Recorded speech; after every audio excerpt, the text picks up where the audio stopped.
Welcome back to our channel where we share updates and untold stories about Catherine, Princess of Wales, and her royal family. Today we bring you some significant news. Prince William had a shocking reaction after Queen Camilla banned Princess Charlotte from attending the royal ball. An intimate source said that Prince William issued a grave warning to Queen Camilla after her attempt to exclude Princess Charlotte from the royal ball. This issue has escalated tensions within the royal family more than ever before because of evidence suggesting that Camilla has mistreated Princess Charlotte. This film will explore the events occurring inside the Windsor door and the current situation with Princess Charlotte. The Royal Ball, a commemoration of heritage and cohesion. Buckingham Palace, characterized by its lofty spires and opulent rooms, was once again readying itself for one of its most awaited occasions, the Royal Ball. This yearly assembly transcended mere opulence. It served as an occasion for the royal family to unite, commemorating centuries of history while strengthening their collective relationships. The ball represented a period when the burdens of royal responsibilities were temporarily relinquished, replaced by merriment, melody, and the comfort of collective reminiscences. The palace staff labored diligently to guarantee that every detail was immaculate. Chandeliers shimmered, flowers were meticulously placed, and the ballroom was converted into a stunning venue of sophistication and magnificence. The ball symbolized a realm of enchantment and exhilaration for the royal children, particularly Princess Charlotte. She had devoted weeks to preparation, envisioning the moment she would enter the big hall beside her parents, adorned in an exquisite gown poised to embrace the evening's delight. Charlotte saw her mother Catherine meticulously choose her outfit, rehearsing her curtsies before the mirror, each gesture imbued with pride and expectation. The ball was not only a regal occasion for her, it epitomized maturation and participation in a greater collective. However, underneath the facade of this well-arranged party, a subtle tension was starting to emerge. Camilla, steadfast in her commitment to royal tradition, had established a definitive position about the eligibility of attendees for the event. Her presence at the palace had become more authoritative in recent weeks, guaranteeing that each choice embodied the majesty and decorum of the royal family. As preparations progressed, rumors of her severity circulated around the hallways, but Charlotte, oblivious to the impending turmoil, fervently held onto the aspiration of participating in the evening she had long envisioned. A palace under construction. A surge of activity invigorated the palace as dawn illuminated London. The expansive, polished corridors resonated with the gentle footfall of staff workers, their arms laden with boxes of decorations, silver trays, and intricate ribbons poised to metamorphose the enormous halls into a tableau of luxury. The atmosphere was saturated with the fragrance of fresh flowers. Garden roses and lilies, their petals still moist from the morning dew, were meticulously placed in tall crystal vases at the ballroom's entrance. Every blossom was meticulously chosen to ensure that the hues harmonized with the palace's opulent decor. The chandeliers, poised like stars above the marble flooring, were scrupulously cleaned and polished to gleam beneath the mild morning light. In the kitchens, cooks worked with silent precision, crafting various exquisite sweets, fruits, and savory dishes.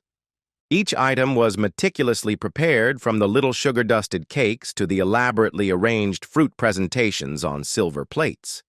The gilded silverware, meticulously polished to a reflective luster, was systematically set on tables embellished with pristine white linens and subtle blue and gold accents, the selected hues for the evening's theme.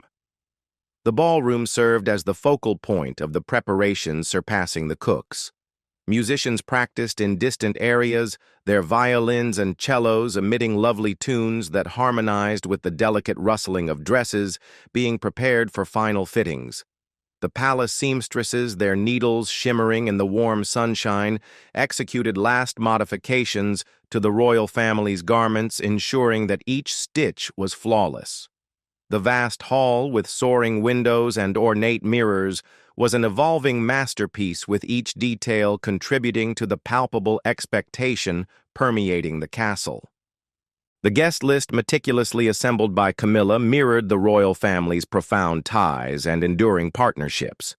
Dignitaries, intimate associates, and royal family members from throughout the globe will soon convene under the palace's opulent chandeliers, their presence symbolizing the unity embodied by the royal family. The ball transcended mere celebration. It served as a reaffirmation of heritage, an opportunity to commemorate the past while embracing the future. For the royal offspring, it was an evening of reverie and enchantment, a moment when they could immerse themselves in their parents' realm and experience, although briefly, the allure of monarchy. The burden of tradition. As the days progressed and the royal ball approached, the palace became more subdued, its typical brightness supplanted by an atmosphere of deliberate restraint. Camilla's presence intensified her influence, molding every aspect of the event. She traversed the corridors with a subtle authority, her keen gaze scrutinizing the floral arrangements, the positioning of table settings, and the last modifications to the guest list. She contended that the ball was not only a festivity, but also a manifestation of the royal family's dignity and etiquette. Every move she made was influenced by this conviction, guaranteeing that the evening would be a flawless extension of the traditions that had characterized the monarchy for centuries. Staff workers operated with more precision, cognizant that even the slightest error may elicit Camilla's criticism. An errant flower, a marginally modified dish, or an unexpected visitor may disturb the fragile equilibrium she attempted to preserve.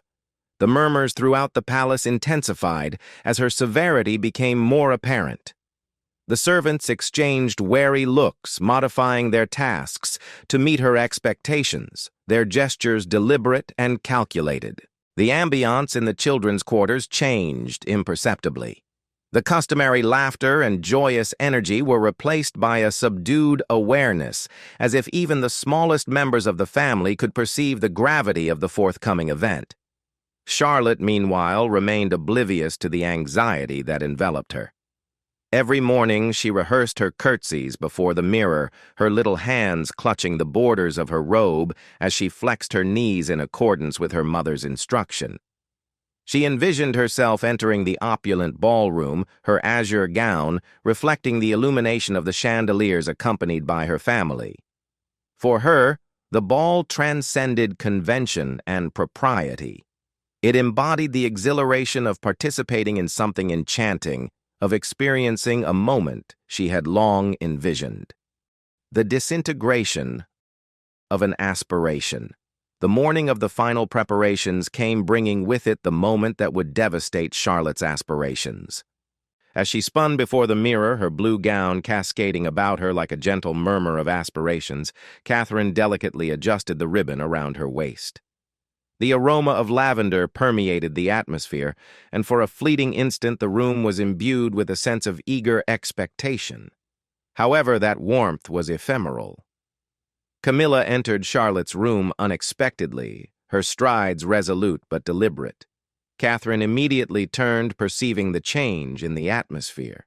Camilla's demeanor was composed, although her eyes conveyed an undeniable sense of finality. She eschewed superfluous niceties. Instead, she gazed straight at Charlotte and conveyed the news in a tone imbued with regal power. "Charlotte," she said kindly but assertively, "you shall not attend the ball this evening." The words enveloped the room in a profound hush. Charlotte's little hands grasped the fabric of her garment, her eyes expanding in bewilderment. "What is the reason?" she inquired, her voice scarcely audible. Camilla knelt alongside her, resting a hand on her shoulder. "It is not the appropriate moment," she added. "There are occasions for celebration and occasions for learning. The present is a moment for you to recognize that not all matters revolve around enjoyment. The present is not yet your time for royal responsibilities." Charlotte's expression soured. The exhilaration that had sustained her for weeks started to disintegrate beneath the burden of Camilla's remarks. Uncried tears shimmered in her eyes as she gazed at her grandma, searching for any hint that her decision might change. However, Camilla's demeanor remained resolute, her conviction in tradition unwavering. Catherine, positioned next to them, was constricting her heart. She rested a reassuring hand on Charlotte's shoulder, although inside she grappled with the overwhelming disappointment that coursed through her. The room, once imbued with the anticipation of an enchanting evening, now resembled the stillness before a tempest. A father's muted rage. William had engaged in meetings throughout the day, maintaining a cool demeanor and measured speech, while behind-the-surface turmoil was escalating. Upon discovering Camilla's choice, an intense, unyielding fury established itself inside him. He saw Charlotte's enthusiasm and saw her practice her curtsies with a tenacity unique to childhood. She had anticipated this night for weeks, and now, on the eve of the ball, her aspirations had been thwarted by a choice that seemed remote and impersonal. William tightened his jaw as he traversed the royal corridors, his strides resolute but measured. As a king, he recognized the need to maintain composure in public. Nevertheless, as a parent, he could not remain passive in the face of this injustice. Catherine was also striving to suppress her despair. She devoted the afternoon to consoling Charlotte, telling her that she had committed no wrongdoing, but the sorrow in her daughter's eyes was a wound that could not be readily mended. Upon William's return to their private quarters, Catherine locked eyes with him, conveying a nonverbal entreaty. This matter transcended convention. It concerned their daughter's emotional well-being. William's demeanor softened as he knelt alongside Charlotte, embracing her. "It is unjust," he said, his voice laden with sorrow. "You are entitled to be present." Charlotte gazed up at him, her little visage imbued with bewilderment and distress. "Did I err in some manner?" she inquired, her voice quavering. William shook his head, reinforcing his grasp. "No," he said firmly. "You executed all actions correctly. Occasionally, adults make choices that lack rationale." That evening, as the palace thrummed with the concluding arrangements for the ball, William and Catherine stood side by side, seeing the chandeliers illuminate the marble flooring with a golden glow. The evening's beauty was indisputable, but it seemed vacuous to them. William had resolved he would not allow this opportunity to go without addressing Camilla. He recognized the significance of tradition. However, he acknowledged that family should never be compromised for the sake of appearances. The next morning, he would address her not with fury, but with the composed resolve of a father intent on safeguarding his offspring. As the clock struck midnight and the ballroom resonated with laughter and music, William stayed in their chambers, cradling Charlotte as she succumbed to slumber. He understood that tomorrow he would confront the burden of royal expectations, yet today he was only a father protecting his daughter from a world that sometimes overlooked the purity of childhood. The Grand Ball, an evening of sophistication and void.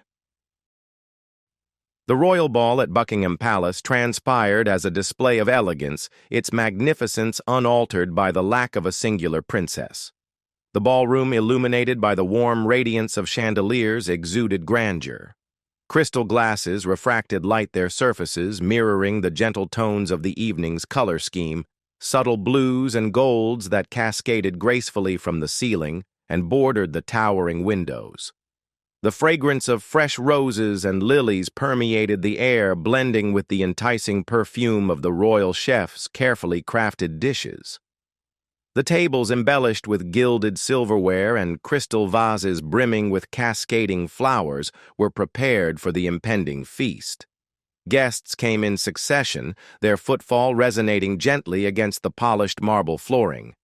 Dignitaries and members of the royal family arrived with poise and propriety, dressed in their most elegant garments.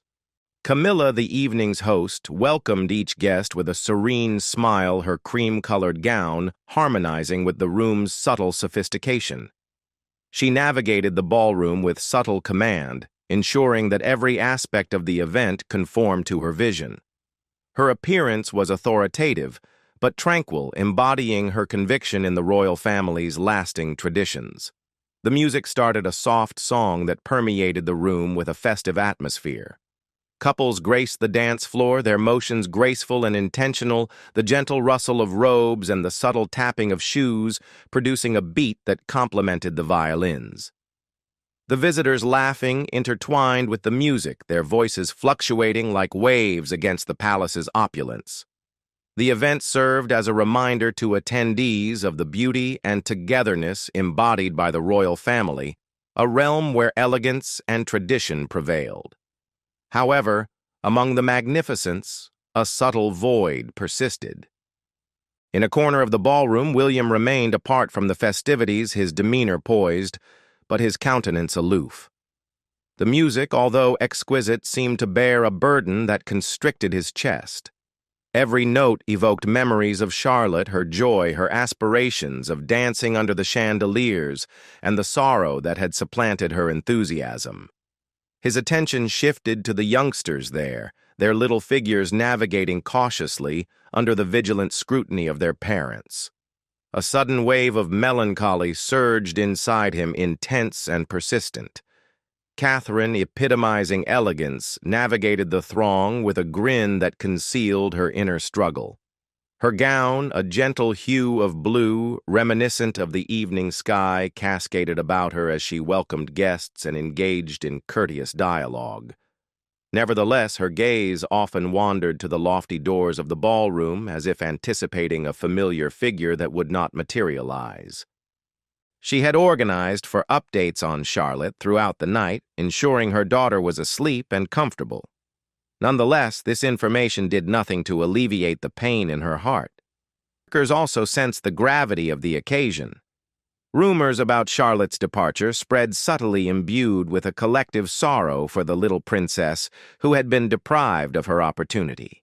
They navigated the room with experienced precision, their hands calm as they poured wine and served hors d'oeuvres, while their hearts bore the unvoiced tension that had enveloped the castle. For some, the ball represented a celebration, but for others it served as a reminder of the fragile equilibrium between tradition and compassion, a balance that for one evening had shifted excessively. As the evening progressed, the music became more vibrant, and the laughing of attendees resonated throughout the ballroom again. However, under the facade of this magnificent celebration, the absence of a single little girl persisted, serving as a subtle reminder of the sacrifices often inherent in royal existence. The consequences strain, inside and outside the palace enclosure. The morning after the royal ball, the palace exuded an unusual silence, its opulent corridors laden with the burden of unarticulated tensions. The chandeliers continued to glimmer from the prior evening's celebrations, and the aroma of roses persisted in the atmosphere, but the warmth that had once enveloped the ballroom was supplanted by an unsettling quietude. Staff personnel proceeded with meticulous precision, their footsteps muted as they removed the relics of the evening. Discussions were muted, and the customary buzz of activity was dampened, as if the palace were pausing in anticipation of the impending tempest. The emotional repercussions were evident in the royal family's private quarters. William and Catherine, however, seeming calm, bore the burden of the prior night's occurrences with subdued resolve. William had devoted the early morning hours to traversing the royal grounds, his mind preoccupied with the injustice inflicted upon his daughter. He had always recognized the significance of tradition, but last night compelled him to acknowledge that such traditions often incurred a price, one he was no longer prepared to bear. Catherine also experienced the tension. She had spent the evening concealing her feelings behind a facade of composure, but now, in the solitude of their rooms, she let herself experience the full burden of her disappointment. She had advocated for Charlotte, attempting to mitigate the impact of Camilla's choice. However, the sorrow in her daughter's eyes remained an unhealable wound. Outside the royal confines, the journalists had begun speculation. Despite the lack of an official declaration about Charlotte's absence from the event, rumors circulated rapidly. Journalists assembled nuanced indicators, William's aloof demeanor, Catherine's contemplative interludes, and Camilla's resolute position on royal customs. Headlines suggested a growing divide among the royal family, artfully phrased to avoid explicit allegations, but laden with sufficient innuendo to stimulate public intrigue. Tension at the royal ball proclaimed one headline, while another conjectured a shift in the royal household. The people, always keen to unravel the concealed intricacies of the monarchy, started to align themselves with different factions. Numerous individuals conveyed compassion for William and Catherine, commending their endeavors to safeguard their youngsters in a globe that often requires more than it offers. Conversely, others advocated for Camilla's decision, stating that the royal family must preserve its traditions even if it necessitates challenging decisions. Within the palace, Camilla maintained her composure, while the strain from the media and internal conflicts was palpable. She dedicated her life to maneuvering the intricacies of royal existence, making choices she saw as beneficial for the monarchy. For the first time, she felt the burden of those choices weighing upon her, recognizing that the younger generation of the royal family was no longer inclined to accept the bounds that had previously delineated their duties. She withdrew to her own quarters, scrutinizing the morning newspapers with focused attention, cognizant that the palace's well-curated image was starting to deteriorate. The personnel, torn between allegiance to the royal family and their own sentiments, operated with calculated efficiency, steering clear of discussions that would incite more discord. They saw Charlotte's enthusiasm and experienced the sadness in her eyes when informed she could not attend the event. They saw William's subdued rage and Catherine's steadfast resilience. They executed their responsibilities with a feeling of obligation imbued with an implicit comprehension. This extended beyond just a missed ball. The discourse centered on the changing essence of the royal family, the intricate equilibrium between tradition and empathy, and the subtle but potent influence of love in confronting the most stringent demands. Restoration and reconciliation. In the aftermath of the royal ball, the ambiance inside William and Catherine's private chambers started to change. The burden of disappointment that had enveloped Charlotte gradually dissipated as her parents intentionally infused their house with love, laughter, and comfort. Charlotte spent her mornings snuggled between them, reading her favorite books as sunlight streamed through the windows, illuminating their peaceful moments together. Catherine meticulously braided Charlotte's hair, embellishing it with little ribbons that elicited a grin, while William engaged in playful activities with both Charlotte and George, allowing them to pursue him around the royal grounds, their laughter resonating more prominently than the melodies of the birds concealed in the trees. To elucidate the situation for Charlotte, William and Catherine organized an intimate family meal in a comfortable dining room apart from the palace's formal corridors. The table was arranged with Charlotte and George's favorite dishes, and the soft illumination of the lamps created a secure and soothing atmosphere. During the breakfast, William delicately elucidated that at times choices inside the royal family were difficult to comprehend. He informed them that Charlotte was not to blame for her inability to attend the event and that she had committed no wrongdoing. Catherine positioned herself next to Charlotte, massaging her back in soothing patterns while offering reassuring words that enveloped her like a warm blanket. They assured her of their love, her significance, and their never-ending determination to protect her irrespective of what customs dictated. Outside their apartments, Camilla started reflecting on the events that had unsettled the family. Despite justifying her action on the grounds of upholding discipline and tradition, the ensuing familial turmoil prompted her to reconsider. She saw William's steadfastness, Catherine's protection of Charlotte, and the staff's averted gazes revealing their discomfort with the sorrow that permeated the corridors.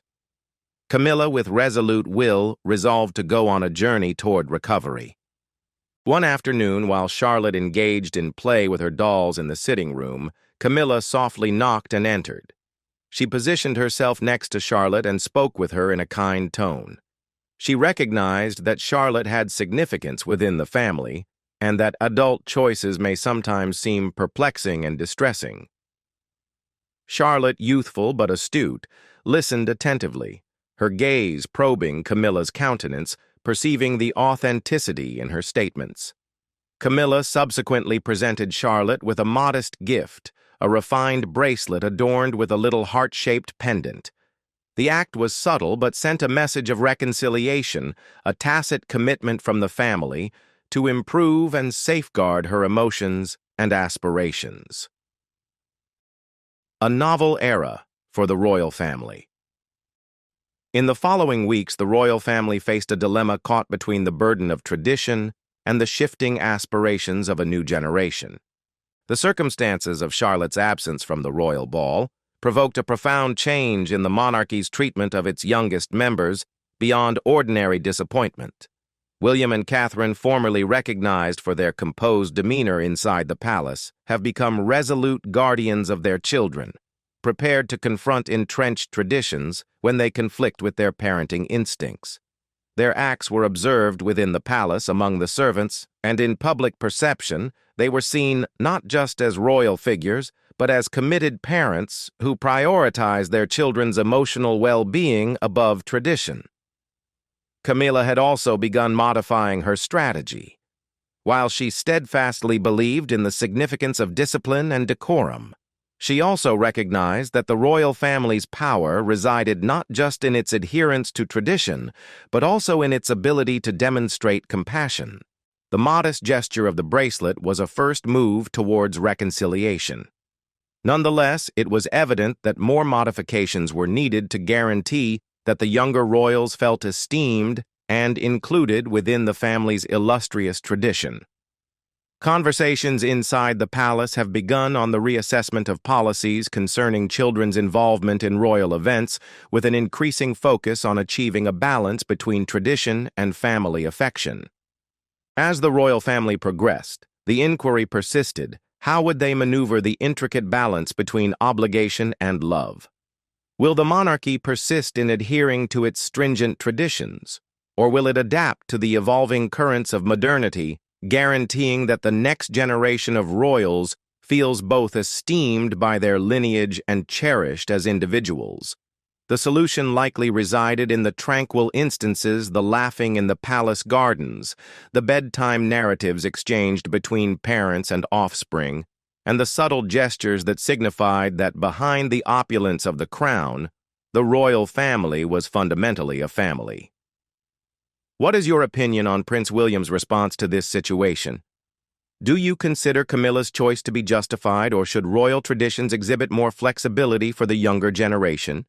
Express your views in the comments, and remember to like, share, and subscribe for further insights into the royal family's life. Before you leave, please take a moment to watch the film displayed on your screen for further insights into this developing narrative. Thank you for watching the video. Please let us know your thoughts, and goodbye for now.